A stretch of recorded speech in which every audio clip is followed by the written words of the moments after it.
Sahabat Dikbud, apa kabarnya? Senang sekali saya Indri Hapsari kembali hadir menyapa sahabat Dikbud tentunya untuk memberikan berbagai informasi seputar pendidikan dalam Sapa Pendidikan.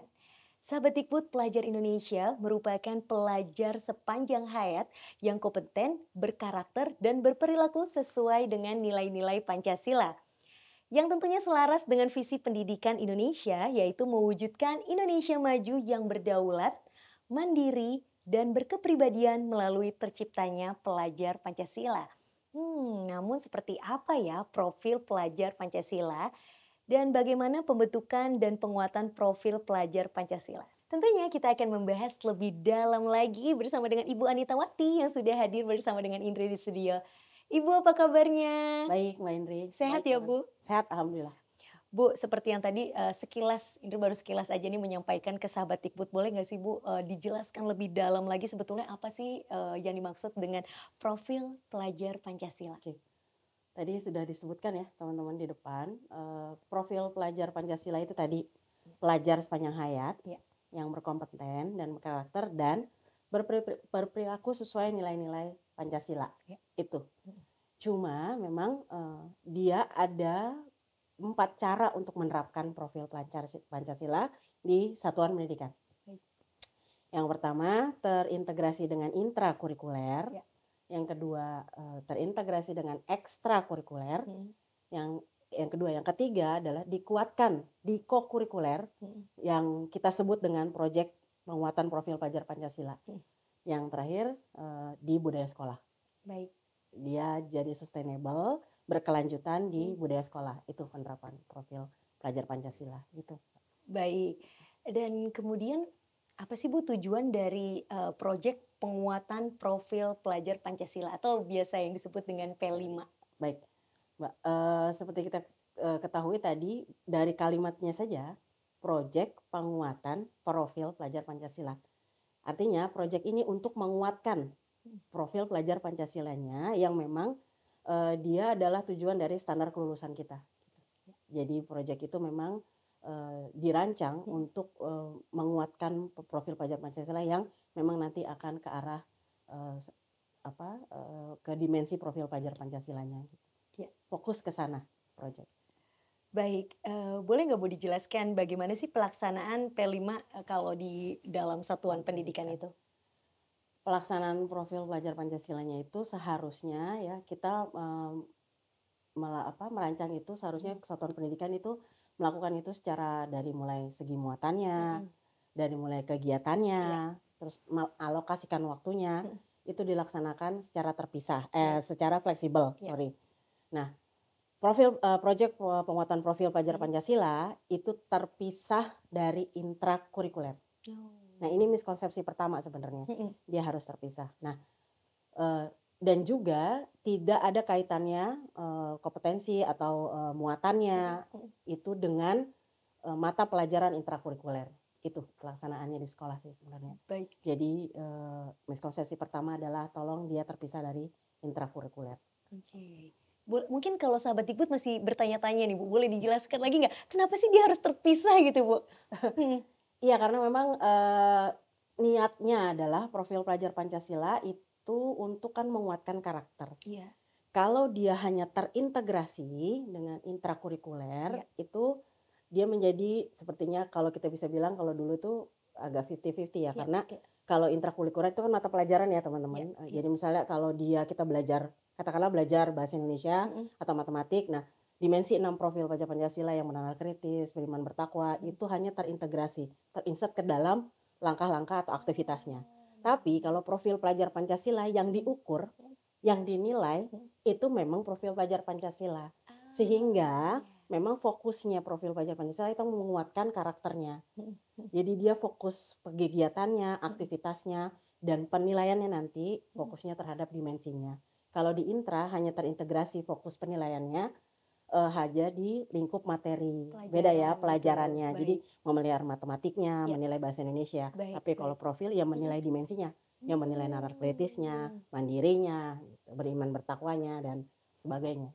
Jadi memang kita perlu menguatkan itu karena itu yang dirasa kami kurang di pelajar Indonesia untuk menguatkan itu kita perlu hal yang terpisah. Baik, baik. Itu perbedaannya mungkin dari kurikulum Merdeka ya. Iya, baik, baik. Nah, kemudian bagaimana sih Bu pelaksanaan di sekolah? Terus mengenai waktunya gitu Bu, apakah Kegiatan, fleksibel? oke. Kegiatannya seperti apa? Boleh dijelaskan mungkin ke sahabat Dikbud Bu? Baik, satu-satu nih Mbak ya. Siap. Untuk di kegiatannya dulu. Iya. Sekolah itu kalau kita bicara di panduan sebenarnya itu ada 3 cara dalam melaksanakan project penguatan profil belajar Pancasila. Itu kita memberikan contoh, sekali lagi contoh. Ya, boleh diikutin, boleh enggak. Jadi itu ada ada yang pertama itu ada penguatan gitu. Kegiatan yang pertama penguatan, kontekstualisasi, ini salah satunya ya. Ada aksi, ada refleksi, ada refleksi dan tindak lanjut. Ini cara yang pertama. Ada temukan, bayangkan, lakukan, bagikan. Gitu. Kita ngasih beberapa. Ada 3 sebenarnya, satu lagi. Dan itu dari 3 hal, dari 1, 2 yang tadi saya sebut, ada yang ketiga. Nah itu bisa dipilih dengan sekolah. Atau sekolah mau mencari kalimat yang lain. Misalnya kita berikan temukan, bayangkan, lakukan, bagikan. Masing-masing aktivitas itu ada deskripsinya. Jadi satuan pendidikan tuh harus baca apa sih deskripsi dari situ. Misalnya temukan itu apa, lakukan apa, bayangkan, lakukan, bagikan. Itu apa sih gitu ya. Nah, atau kita sebut dari pengenalan, kontekstualisasi. Ini yang paling gampang dilakukan sih sebenarnya daripada di yang kedua. Biasanya sekolah ngambil pengenalan, kontekstual, aksi, refleksi, tindak lanjut. Apa sih yang disebut dengan pengenalan, apa sih yang dimaksud dengan kontekstualisasi, itu perlu dibaca. Deskripsinya apa? Berarti pengenalan itu, sekolah itu misalnya dia ngambil sebuah tema. Misalnya, ini yang paling gampang ya teman-teman, itu pengelolaan sampah. Ini sering banget di sekolah ini supaya masuk aja. Nah, jangan bicara apa sih tema kita hari ini di pengenalan. Ini miskonsepsi yang berikutnya sebenarnya. Ini yang baru saya temukan bahwa ternyata di pengenalan sekolah itu membicarakan tentang apa itu project profil, project penguatan profil belajar Pancasila, apa itu temanya, membahas topiknya. Padahal bukan. Di pengenalan itu kita menggali informasi terhadap topiknya. Misalnya topiknya tentang pengelolaan sampah, berarti kita gali dulu tuh sampah. Seperti apa sih gitu. Kan ada karakter yang sampah basah, sampah kering gitu. Terus ada yang organik, non-organik, itu seperti apa, di pengenalan kita kenalin dulu. Nah, baru masuk kontekstualisasi, ini permasalahan. Ibaratnya kalau saya ngomong ke sekolahan, ini cari-cari masalah. Kontekstualisasi berarti apa sih permasalahan kita, sampah apa sih, apa yang harus kita lakukan. Nah, aksi itu menjawab permasalahannya. Jadi kalau misalnya banyak sampah, seperti apa, nah aksinya itu mau kita seperti apa nih, mau mengurangi sampah kah? Gitu. Di sampah tuh ada reuse, reduce, recycle. Jadi mau diapain, mau reduce, mau di reuse, atau mau recycle gitu. Nah, yang menemukan ini adalah anak, jadi nggak boleh dipatok. Nah, guru-guru yang salahnya adalah, oh ya kita besok mengelola sampah dengan membuat kompos. Itu ngunci namanya. Itu kan mereduce, misalnya sampah dibuat kompos. Jadi dia matok dalam atau mengunci. Sebenarnya anak yang menemukan, oh Bu kalau saya mau mengurangi sampah, maka aksinya saya akan melakukan A. Dia akan memilih dari yang 3 tadi. Bisa jadi enggak, saya mau berkampanye aja. Bisa begitu. Nah, silakan setelah melakukan itu refleksi dan tindak lanjut. Itu dalam kegiatannya. Nah, alokasi waktu tadi. Di alokasi waktu kita minta kita membuat contoh sebenarnya di jam pelajaran sini semuanya berlaku di jam pelajaran. Itu pertama 1 hari dalam 1 minggu itu full berarti, atau 2 jam sebelum pembelajaran berakhir. Yang ketiga sistem blok. Jadi misalnya sistem blok. Jadi mengumpulkan alokasi waktu dalam satu waktu yang berkesinambungan. Berarti misalnya seminggu berturut-turut, 2 minggu berturut-turut, itu kita sebut sistem blok. Jadi menggabungkan waktu.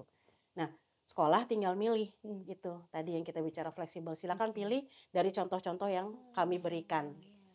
Cuma ada yang, Bu kalau misalnya kami kesulitan gitu melakukan ini, Ya. apakah boleh kami kombinasi? Boleh, Ya. dikombinasi. Nah, bisa ada sih yang minta, Mhm. apakah sih boleh dijual jam pelajaran? Hmm. Itu sekali lagi kami kembalikan ke satuan pendidikan. Ya. Bicaranya karena panduan itu bicaranya contoh, Mhm. maka kami tidak, tidak membuat itu menjadi harus A, harus B, harus C gitu. Ya.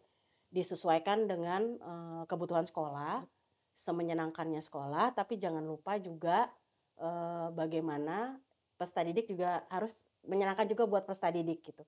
Jadi ada yang mungkin, "Oh saya mau 2 jam setelah sekolah berakhir," Ya. atau 1 jam setelah sekolah berakhir. Ya sebenarnya sah-sah saja, tapi kembali lagi ke bagaimana anak itu keberatan atau tidak sih Ya. sebenarnya. Nah, melihat dari dua segi ya, bagaimana sekolah itu bisa mengatur itu dengan menyenangkan, tapi juga melihat dari, siswa atau siswa-siswanya ini kesulitan atau enggak. Ya. Karena kadang-kadang ada yang, juga masuk ke kami berita bahwa, anak-anak menjadi capek karena Ya. pelaksanaannya di luar jam Ya. pelajaran. Tapi sekali lagi memang harus lihat dari dua sisi. Ya. Bisa jadi sekolahnya tuh kebingungan untuk mengalokasikan waktu dari 3 yang kita berikan tadi gitu. Betul. Tapi benar-benar satuan pendidikan harus bijak sih memilih, dari 3 hal yang tadi gitu. Ya, baik Ibu. Jadi di Mentesnya enak ya Bu ya kalau seperti itu ya Bu ya? Iya, Disesuaikan antara peserta didik dan dengan juga satuan guru. pendidikan. Iya, baik. Dan kemudian Bu, bagaimana sih hasil produknya? Seperti apa gitu produknya Bu? Untuk P5, Iya. Project Penguatan Profil Belajar Pancasila, ini mungkin bisa dibilang miskonsepsi berikutnya. Ya. Di satuan pendidikan itu selalu mengaitkan dengan pokoknya hasil akhirnya tuh harus berupa produk. Ya. Produk yang bisa dipegang. Nah, ini beda nih, sama perayaan. Nah, 2 kata ini menjadi miskonsepsi produk itu di mindset-nya Bapak Ibu guru. Mungkin ada sebagian yang sudah tahu, sebagian yang, mungkin masih menganggap produk itu sesuatu yang bisa kita pegang. Ya. Jadi menurut mereka tuh melakukan presentasi, kita membuat sebuah Ya. infografis gitu, sebuah desain gitu. Ya. Itu bukan mungkin mereka, "Ah nggak sih itu produknya." Ya. Tapi kalau gelas gitu ya, kita membuat, sesuatu misalnya bunga atau kita membuat hiasan yang memang bisa dipegang, itu hasil akhirnya. Padahal bukan itu maksudnya kita. Ya. P5 itu, penguatan profil belajar Pancasila itu bukan ke arah hasil akhirnya Mhm. sebenarnya. Mhm. Apapun produknya, itu bonus buat Mhm. saya. Ya. Jadi bahwa, eee, ini proyek penguatan profil belajar Pancasila ini fokus pada prosesnya, Mhm. karena yang dinilai dimensinya. Mhm. Kalau kita mau membuat misalnya, kita tadi kaitkan dengan, berkampanye Mhm. misalnya tadi yang Ya. terkait bagaimana sampah Ya. supaya bersih gitu ya. Ya. Bukan bagaimana kita misalnya kita ya, Mhm. misalnya ya mengurangi sampah itu dengan, kita berkampanye, bukan nilai kampanye itu kan bisa bentuk poster, Mhm. bisa bentuk yang lain-lain, bisa orasi dan sebagainya. Ya. Nah, yang biasa di Bapak Ibu nilai itu adalah posternya bagus atau enggak, Ya. bagaimana tata bahasanya, Ya. bagaimana gambar di posternya. Ya. Bukan itu sih sebenarnya. Mhm. Kalau dimensi yang diambilnya adalah berkolaborasi, gotong royong dan Mhm. kreatif, maka Bapak Ibu guru seharusnya melihat dari pada saat dia mau buat poster atau berkampanye dengan bentuk apapun gitu, Mhm. prosesnya seperti apa sih di dalam kelompok, Mhm. apakah kolaborasinya Ya. tergambar, apakah, ide-ide kreatifnya sudah terlihat. Ya. Pada saat dia mau membuat sesuatu kan dia beride, Ya. Ya. terus dia menyampaikan bahwa produknya salah, Mhm. bahwa produknya buruk, Ya. itu bukan menjadi masalah gitu. Nah, itu Ya. yang pertama.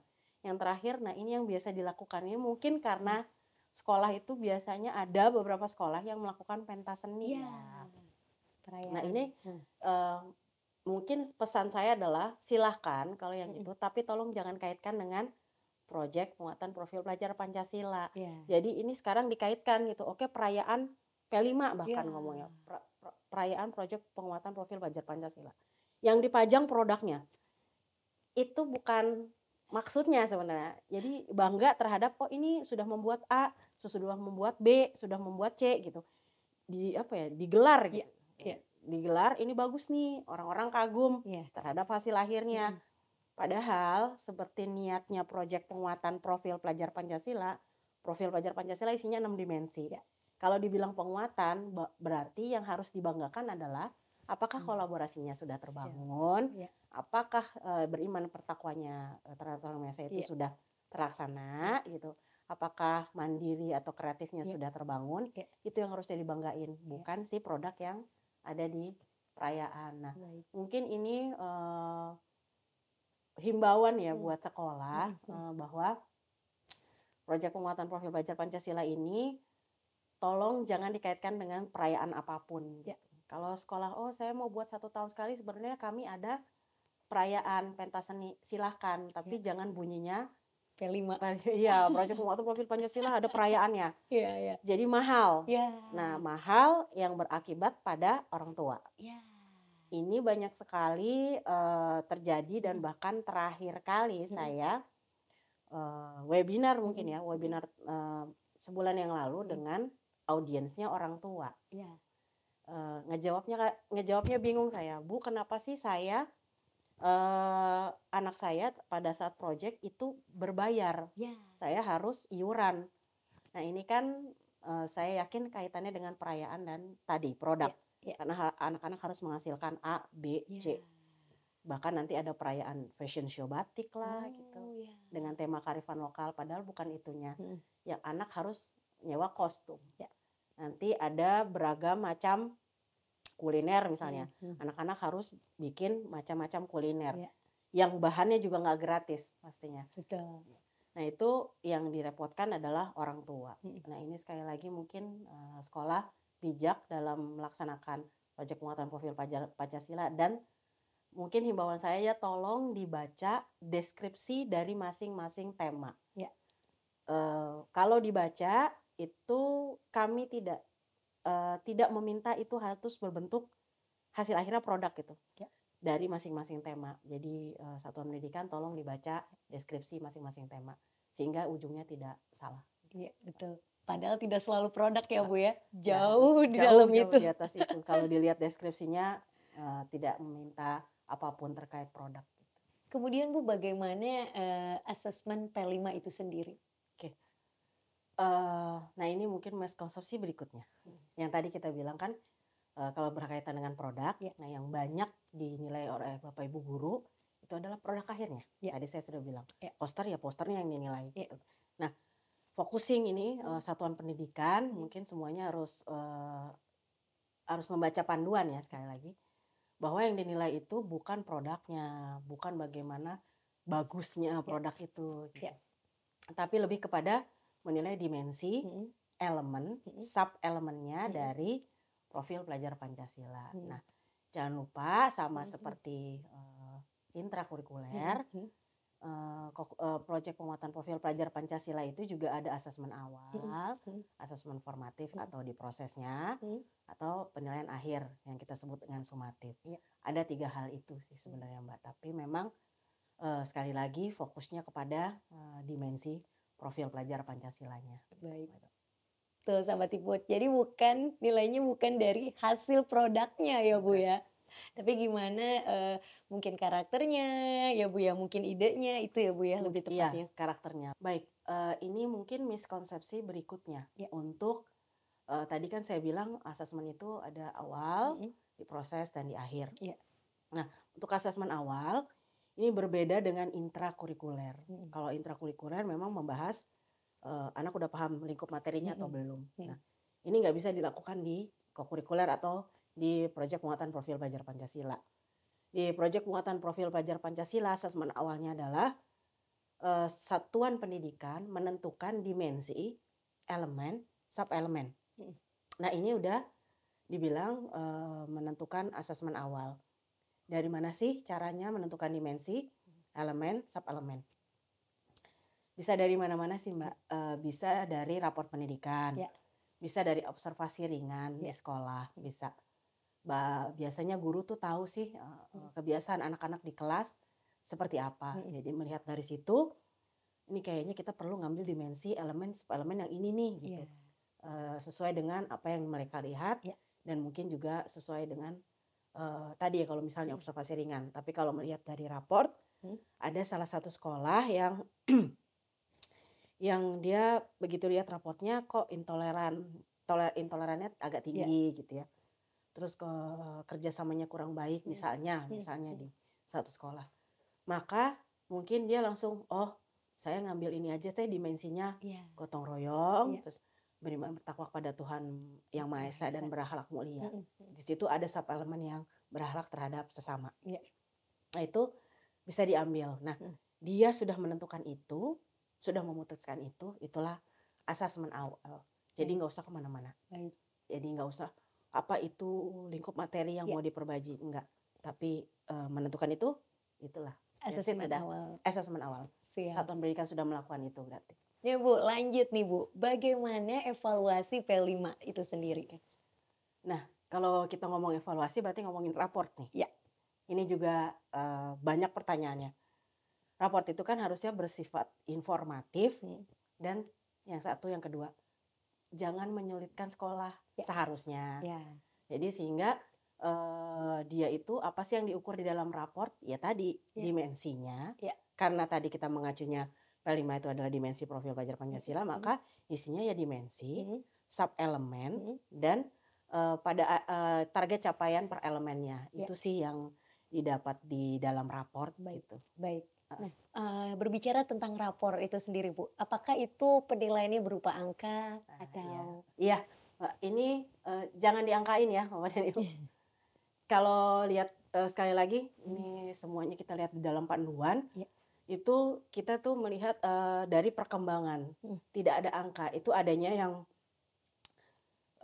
mulai berkembang, gitu. Ada 4 skala sebenarnya di dalam raport, mulai berkembang, berkembang sesuai harapan, dan sangat berkembang. Ini yang ada di raport sebenarnya. Nah, gimana sih cara menentukan berkembang sesuai harapan? Nah, kalau Bapak Ibu di Satuan Pendidikan harusnya sudah membaca KEPK 009, dimensi profil pelajar Pancasila. Itu yang di situ adalah pada akhir fase itu adalah berkembang sesuai harapan. Nah itu dilihat dari situ. Kalau ingin tahu anaknya sudah berkembang sesuai harapan atau tidak. Nah kalau bagaimana sih menentukan yang berkembangnya, terus mulai berkembangnya, itu nggak usah susah-susah, lihat fase bawahnya. Contoh, misalnya kita di fase D, itu SMP. SMP berkembang sesuai harapan, melihat fasenya. Nah di mana sih sangat berkembangnya, lihat fase E. Gitu. Kalau mau lihat, dia berkembang, lihat fase C. Mulai berkembang, lihat fase B. Gitu. Jadi nggak melihatnya dua ke bawah, satu ke atas. Gitu. Nah, yang untuk teman-teman Bapak Ibu di SMA yang berkembang sesuai harapannya itu kan sudah fase E. Jadi ngambil berkembangnya adalah fase D, mulai berkembangnya fase C. Namun untuk sangat berkembangnya memang harus membuat sendiri deskripsinya satu tingkat di atasnya. Kami hanya membuat itu sampai fase E.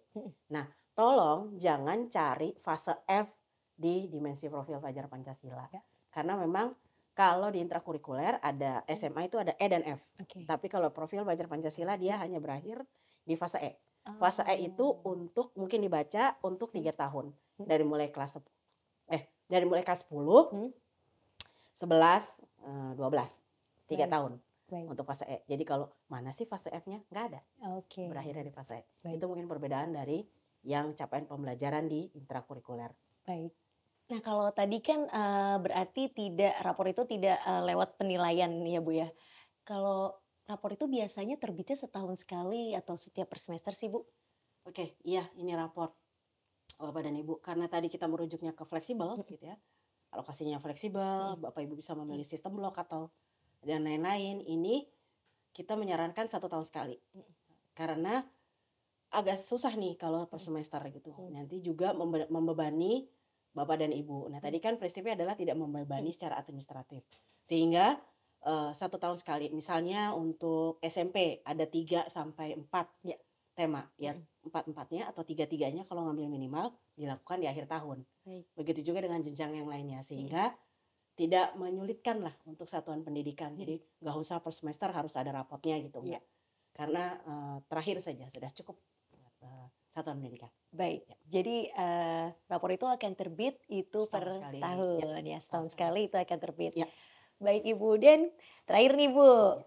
ada pesan-pesan mungkin Bu yang ingin disampaikan kepada pihak-pihak yang terlibat dalam pelaksanaan P5? Ya, ini yang paling penting itu membaca panduan. Sekali lagi jangan malas untuk membaca dan membuka panduan. Terus kalau ditanya cari di mana sih yang terupdate? Ya. Bapak Ibu tuh bisa buka di kurikulum.kemendikbud.go.id. Ya. Itu bisa dicari di situ. Kita selalu mengupdate panduan-panduan terbaru di dalam website tersebut gitu. Baik. Karena Bapak Ibu, panduan itu hal yang bergerak, bukan statis. Ya.